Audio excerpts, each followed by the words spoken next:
the way you manage your relationships has much to do. Greetings, Bishop, and everyone. Oakland, California. That's my people. That's my people. I was on the phone with Pastor Dave Hollister yesterday, talking about some things. But the way you manage your relationships has much to do with your destiny. There are many people who fail to reach their full potential because they did not manage their relationships. Rather, they allowed their so-called relationships to manage them. You cannot be so gullible as to believe that everybody that embraces your life is sent from God or is supposed to be in your life or has purpose in your life. Because the most debilitating reality is that we allow people to attach themselves to our lives, and then they drain the energy out of us. They drain the energy out of us.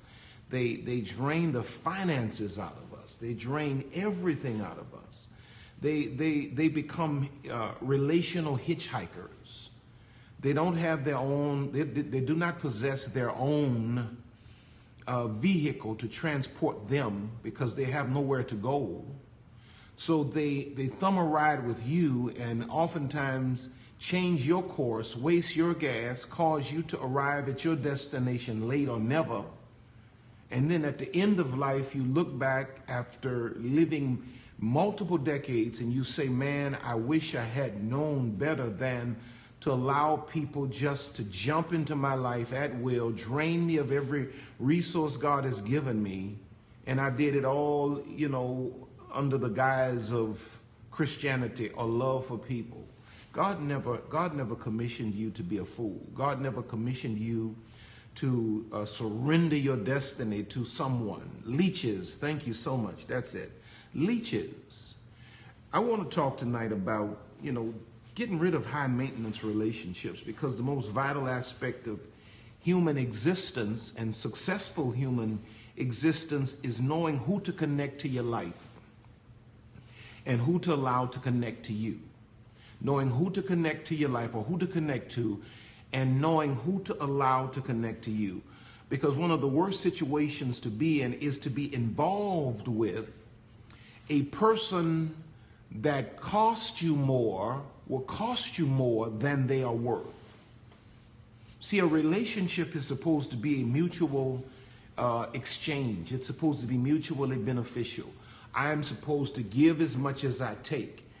In fact, I'm supposed to have a mind that I'm going to give more than I take. When you have people in your life that are taking more than they are giving, it's a high maintenance relationship. It's a relationship that costs more than it's worth. It's a relationship that consumes you with the desires. Now listen to this very carefully. A high maintenance relationship consumes you with the desires and needs of the other person to the extent of self-elimination. It's a relationship that consumes you with their desires and their needs to the point of self-elimination. You X yourself out of the equation and you become the sacrificial lamb for their whims, for their needs. It's never about you. It's always about them. And you waste your life, you waste your time, you waste your money, you waste everything on somebody that's giving absolutely nothing back. Now, the attributes of high maintenance people look kind of like this. They always have urgent needs. They always, they never call and say, well, man, I'm kind of falling, I'm pray for me, I'm kind of falling behind. I'm not behind yet, but I think I'm moving into a state where I may be falling behind on my house note. It's almost the end of the month and I'm kind of short on this month. No, they wait until they get any, what you call it, where the people come take your house. You know what I'm talking about. They wait till they get the notice in the mail. And then they call you talking about they need $7,000, $8,000. And I need it today. Oh, come on, man. They have a sense of entitlement. They feel like they're just supposed, eviction, thank you, babe. They feel like they're just supposed to be able to just impose on your life whenever they want to. They feel entitled. They feel entitled to your money. They feel entitled to your time. These are the kind of people that know you're busy and will get you on the phone and won't let you off. And then they wonder why you don't call them or why you don't call them back. It's because you feel entitled to my time when I got thousands of other people that need my time, or hundreds of other people. Or if you're a mother, a housewife, you have your children and your husband that need your time. But they feel entitled to your time. They feel entitled to anything that you possess. And if you don't give it to them, they feel like that speaks poorly of your Christianity. That speaks poorly of your friendship. And they try to run a guilt trip on you. They talk a lot. They talk too much, in fact. They are never satisfied. There's nothing you can do for these people that you know, this is what I deal with and pastors deal with. You know, everybody thinks they want to be a pastor, but you don't know what you're asking for. To be a pastor means to give everything you have and more. To actually put your arm out and drain your blood into a container for people and have them say that's not enough. And then you still got to go and you got to love them, and you got to love them for real. It can't be no act. You got to love them for real. Being a pastor is having to manage high maintenance relationships every day of your life. And then still having, after you've done everything but hang on the cross for people, still have them walk away and say that wasn't enough. You didn't do good enough. I'm out of here. I'm going to find me another church. They're never satisfied. They always have drama. And high maintenance people are poor money managers. They're always messing up money, and they always want yours. They mess theirs up, and now they want an opportunity to mess yours up. Bible says in 2 Corinthians 6:14, be not unequally yoked. Now, of course, I've shared with you in the past that, you know, that speaks of more than just don't marry somebody that doesn't go to church. You know, you can be unequally yoked with friendships in the church. There's certain people in the church that you should not allow to attach themselves to your life because y'all don't have enough in common. You got to have more than Jesus in common to allow people to just hook up to your life. The right relationship can catapult your life into the stratosphere, you know, while the wrong one can bring you down to the depths of hell. Never allow people to attach themselves to you at will. Always be leery of people who are trying to force themselves into your life. I don't allow people anymore to force themselves into my life. No. I'm going to invite you into my life. And if you can't wait to be invited, you will not have a place in my life. Because I have to what? I can't believe every spirit. I have to try the spirits by the Spirit to see whether this thing is of God.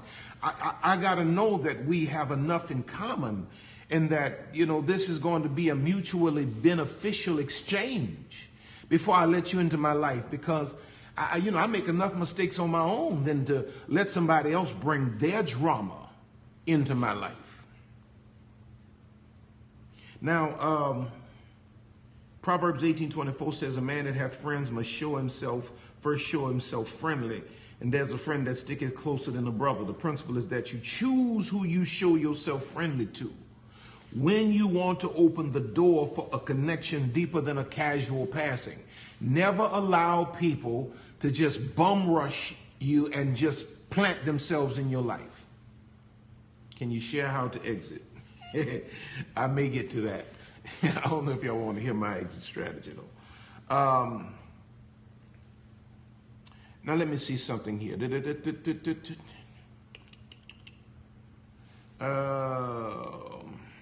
Marks of a high maintenance relationship. Number one, they seek you out. If you look in, I won't read all of this, but if you look in 1 Kings 13, 11 through 13. 1 Kings 13, 11 through 13. 1 Kings 13, 11 through 13. There you find the record of a young prophet that had strict orders from God to go in. God told him how to go into a certain place, what to do, and how to come out. He meets this so-called old prophet that seeks him out. His sons come and tell the old prophet that the young prophet was in the vicinity. He said, where is he? And he went and sought him out and lied to him and ultimately cost this boy his life. High maintenance people will seek you out. Always be careful with people who are seeking you out. They don't allow the relationship to develop organically or naturally or by the Spirit of God. They almost want to force themselves. They want to force feed themselves on you. When people seek you out, you must discern their motive and their personal stability. Are y'all giving me hearts? I don't see no hearts. I don't see any hearts. Jezebel spirit. There you go. They seek you out. High maintenance people are always seeking you out. People that have something to add to your life, they're friendly and they make themselves available, but they don't force themselves beyond boundaries. They don't force themselves on you. They allow the relationship to develop. The people that will mean the most to you in life are not the ones that are constantly bum rushing you. They're the people that are always friendly when you're around them. They don't talk too much. They don't even let you know what they can do for you. They don't even tell you too much about how they feel about you. They're just waiting for an opportunity to show you, especially if you're in leadership. Absolutely. If you're in any kind of leadership, you have to be leery, because high maintenance people want to attach themselves, again, many times operating with a Jezebel spirit. They want to attach themselves to you. Sometimes they want to use your authority and use your power for their own personal agenda. They'll attach to you in a church, for instance, and then they'll go through the church impressing people that they're closer to you than they really are. And then they'll be telling people, well, so-and-so said this. And you find people doing things that you didn't order them to do or you didn't instruct them to do. And a lot of times it's the people that you have around you. Now, number two, they distract you from your goals. High maintenance people distract you from your goals. If you go back to 1 Kings 13 with that, the story of the old prophet and the young prophet, God gave the boy, read it in your leisure, God gave this young man specific instruction. This old prophet comes into his life, forces himself in, befriends him, forces him to come home with him, which was one of the things God told the boy not to do. The boy got totally distracted. He knew what God told him to do. Tomorrow night in Bible study in Houston, Texas, we're going into prophetic school where we're going to start off talking about what's not prophetic. Before we get into what is prophetic, let's talk about what's not prophetic. And I won't get into it now. And a Thursday night, we'll be doing it in New Orleans.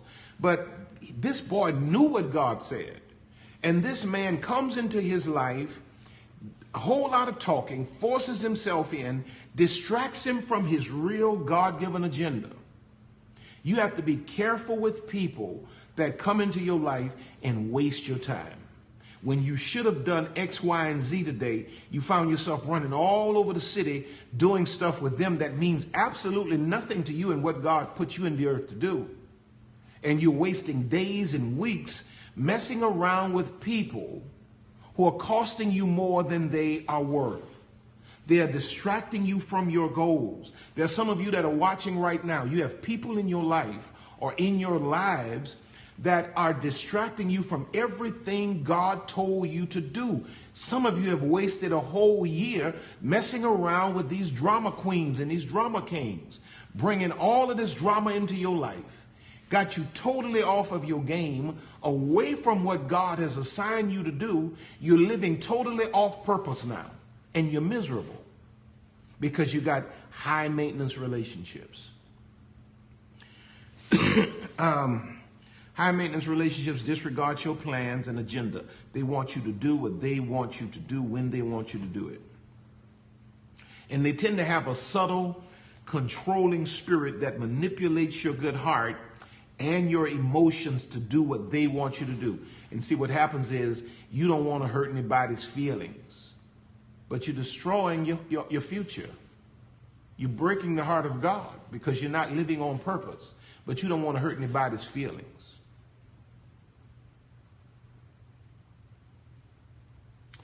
Number three, they destroy God's plan for you. The young man that we're talking about in 1 Kings 13, verses 20 through 23, the young man's encounter with that older prophet ended in that young man forfeiting God's will. And he ultimately lost his life. Read the story when you get a chance. They really want to be you, absolutely. So since they can't be you, they'll dismantle you intentionally. They'll dismantle you intentionally. They'll come into your life and they'll consume your life. And they'll destroy God's plan for your life. See, God's not going to step into your life, and he's not going to kick people out of your life that should have never come in. That's something you have to do. When you've allowed people to come into your life that shouldn't be there, and people that you know are wasting your life, that is your responsibility to kick them out of your life.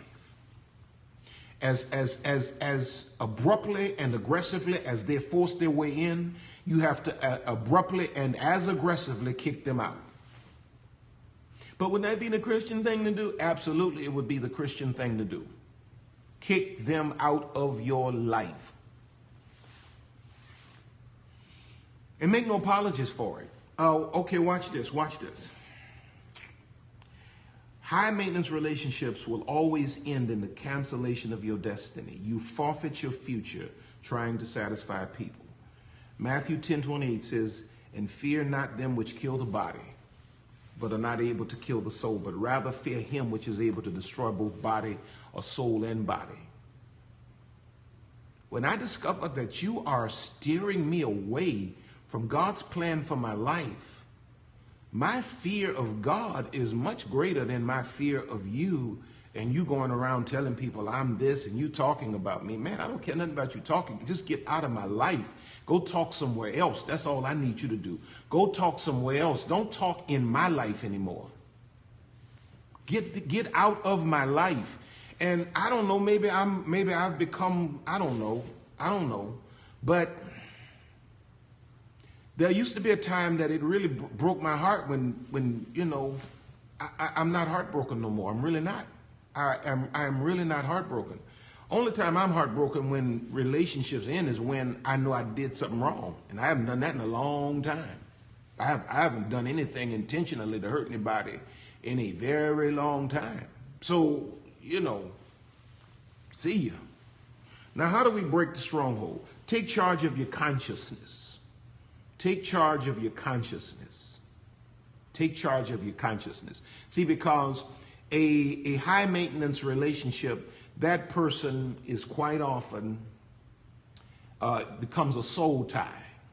And they live at the front of your mind. You're worried about what they think. You're worrying about, you know, you just consume. Your mind is consumed with them. And it should not be that way. Your mind should not be consumed with anybody but your children and your husband or your parents, you know. But outside of that, you should be consumed with God. Nobody should come into your life outside of your husband, your children, that consumes your mind. All you're thinking about is them. Nobody. Number two, break the psychological shackle of responsibilities that are not yours. See, you feel what happens is with these relationships, you begin to feel responsible for these people. You know, you feel responsible for their bills. They go to crime, but they're going to put me outdoors. Well, you know, you should have thought about that when you was in the nail shop getting gel nails and all of this kind of stuff on your toes and Mickey Mouse on your toes and all this kind of stuff and clubbing. And now you're sitting here talking about they're going to kick you out. You don't have your rent money. And you think I'm responsible for it? Yes, false responsibility. I'm not responsible for that. I can pray for you, but I'm not going to break my bank account and jeopardize my family because you act a fool with your stuff. You done bought everything you wanted. Now you want to beg for what you need and you want to make me responsible for it? The devil is a lie.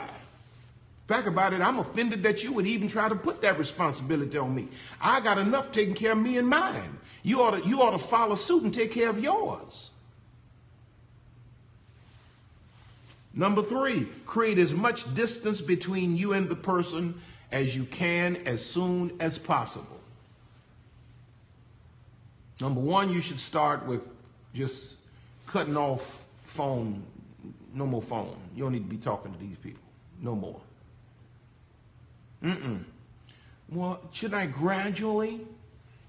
Okay, let me ask you something. If a thief breaks in your house tonight and he already has two of your flat screens, he's going for your jewelry, how soon should you kick him out of your house? Should you wait for him to get the jewelry first and then kick him out right before he goes for the computers? When you realize a person is draining you and robbing you, you are supposed to get them out immediately. Immediately. With no apologies.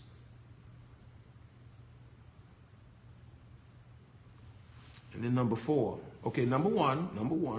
Y'all thought I'm gonna go back over it. Y'all got confused? I'm shutting it down. I'm talking about how to break the stronghold of these high maintenance relationships. I'll recap it. Take charge of your consciousness. This is the last part of the lesson. Number 2, break the stronghold by breaking the psychological shackle of false responsibility. Number 3, create as much distance between you and the person as possible. And number 4, renew your mind to wisely discern future relationships. Don't let nobody else like this back into your life. In other words, in fact, develop relationships slower.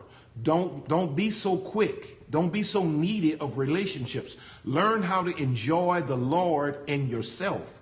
Learn to be alone. The greatest thing you can learn is to be alone, because you never know when you will have to be. And if you don't learn how to be happy by yourself, babe, you're in trouble, because trust me, you never know when you will be left alone. Some of y'all think you have the greatest friends in the world. Just lose your job and find out how quick they stop calling. When you can't pay for their lunch no more, you'll figure out. You got to learn how to be alone. Stop developing relationships too quickly. Stop letting people run up in your life because they caught you on the parking lot at church and smiled and said, "Praise the Lord." Sometimes that's a devil in disguise. Sometimes that's a devil in disguise. Some of y'all all hooked up now because you allow people, spooky people in your church to connect to you just because y'all go to the same church. You got these people in your house. A whole lot of folk go to church with me, ain't coming to my house. And I'm their pastor. Not my house. No. We can meet at the office, but not my house.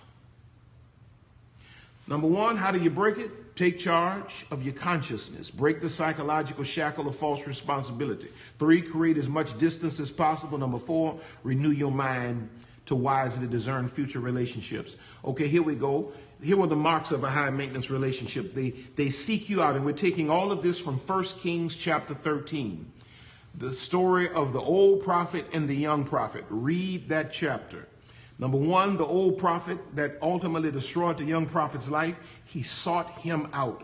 High maintenance people will seek you out. They won't even give you a chance to embrace them. They just rush into your life. Number 2, they distract you from your goals. The very thing God told you to do, they come into your life and they have you doing the exact opposite. See, like for instance, you have these girlfriends that are coming into your life, and you've made a commitment to God that you're going to be celibate. Is that the word? Abstinent, not celibate, abstinent. You're going to be abstinent.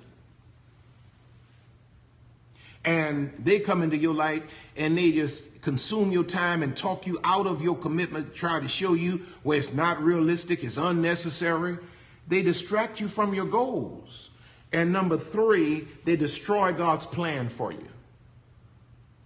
Gave him all my 30s, won't get my 40s. I know that's right. They destroy God's plan for you.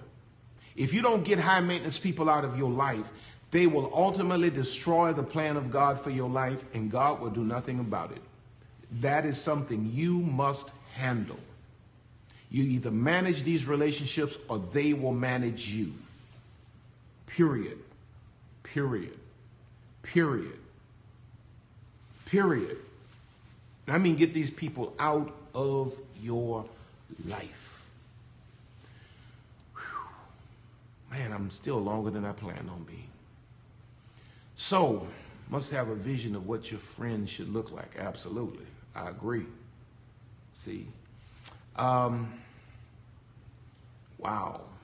That's a powerful statement. You got to have a vision of what your friends should look like. Your friends ideally should represent your future. There are too many of you that are reaching back for people that are stuck where you were and they don't want to move. And you think you can force them. You think you can be God in their lives. No. Your friendships should represent where you're going. They should either be there or they should be on the track running next to you trying to get there. These are the kinds of people that won't become users.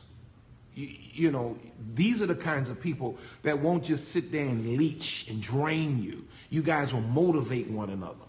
See, I try to run with people that are faster than me now. I try to run with people now that are higher than I am. I try to run with people now that have accomplished what I'm trying to accomplish. Not to use them. No. To glean from them. To learn from them. Come on, somebody. And to deposit where I can. That's what I try to do. So my circle is smaller, but it's greater than ever. I used to have more people with no value. It's kind of like a man, you go to his house, what would you be impressed with? Would you be impressed with a man that had 15 Chevrolets parked around his house? 15 10-year-old Chevrolets parked around his house? Or a man that has a brand new Rolls Royce?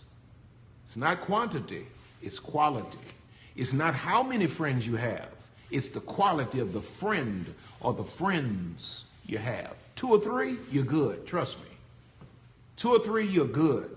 2 or 3 real ones, you're good. You're good. All right, I'm out of here, y'all. Now listen, my email address is pastorrcblakes@gmail.com. Pastor R.C. Blakes